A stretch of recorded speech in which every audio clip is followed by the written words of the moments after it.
या न्यूज बुलेटिनचे सहप्रायोजक आहेत गोकुळ.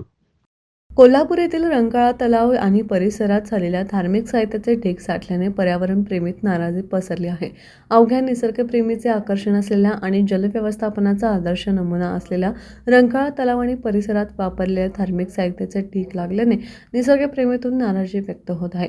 विशेषतः मराठवाडा भागातून येणारे भक्तगण आपले जग, परडी, देवीच्या वापरलेल्या साड्या, दोरखंडाचा आसूड आणि इतर साहित्य हे त्या ठिकाणी पाण्यात बुडवून ठेवतात, किनारी ठेवतात आणि नवीन साहित्याची पूजा करून घेऊन जातात. त्यामुळे हे साहित्य त्या ठिकाणी पडून राहिल्याने सौंदर्यास बाधा येत आहे.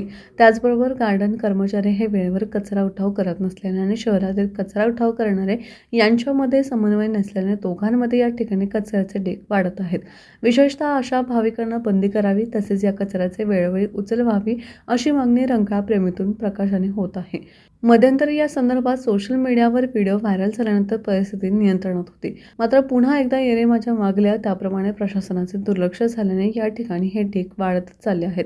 याकडे प्रशासनाने लक्ष द्यावे अशी मागणी पर्यावरण प्रेमी करत आहेत.